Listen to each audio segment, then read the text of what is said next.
Hello বন্ধুরা, welcome back to my new video. আমি আবার ভিডিও শুরু করলাম, তোমরা দেখতে থাকো। এখানে মা চেয়ারে বসে আছে, আর এখানে আমি আবার ফাইনাল ওদের বাড়ির লুকটা দেখাচ্ছি। সামনে একটা ব্যালকনি আছে, আবার পিছনে একটা ব্যালকনি আছে, আগেই বলে দিয়েছি।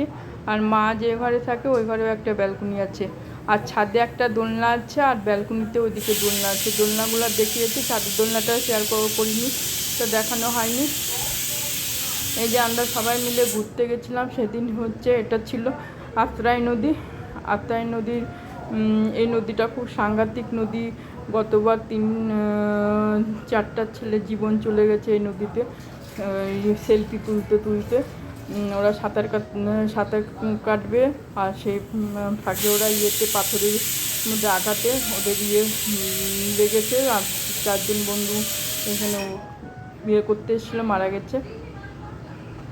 আর আমি তো ওদেরকে দেখাশোনা করার জন্য নিচে নামলাম, আবার কে পা পিছলে পড়ে যায়। সাংঘাতিক। এই যে আত্রাই নদীটা সোজা চলে গেছে, আর আমরা সবাই সেলফি তুলছি, খুব মজা করছি এখানে বসে বসে।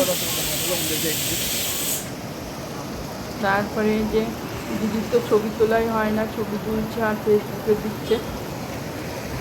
তারপরে এতদিন ভিডিও, অনেকদিন গ্যাপ পড়ে গেছে, ভিডিও দেয়নি। ভিডিওটা যদি ভালো লাগে অবশ্যই আপনারা শেয়ার করবেন, লাইক করবেন, সাবস্ক্রাইব করবেন, ভালোবাসা দিবেন, কমেন্টস করবেন। তারপরে মাকে ধরে নিয়ে যাচ্ছি আমরা সবাই গুরু মহারাজের আশ্রমে। সেদিন ছিল লোকনাথের পুজো, অনেক দিনই হয়ে গেছে, দিব করে আর দেওয়া হয়নি, একটু সমস্যা ছিল বলে ভিডিওগুলো আর দেওয়া হয়নি। এখানে আমরা এখানে ছিল ছোটো মাইমা, গুড্ডু, আমরা সবাই মিলে এখানে মন্দিরে যাচ্ছি।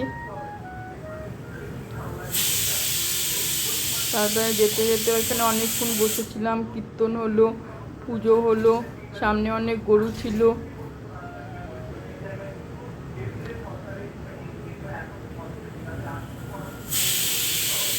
এই যে ছোটো মাইমা যাচ্ছে আমাদের সঙ্গে, মাকে ধরে ধরে নিয়ে যাচ্ছে।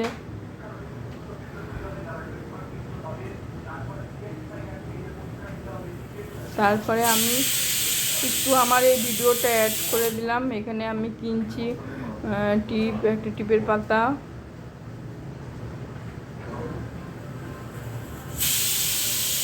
বললাম মেয়েকে শর্ট ভিডিও কর, শর্ট ভিডিও দেওয়া যাচ্ছে না।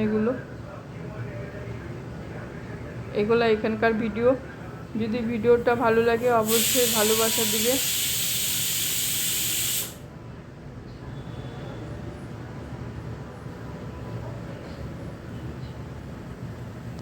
ক্লিপ পছন্দ করছে আর টিপ পছন্দ করছি।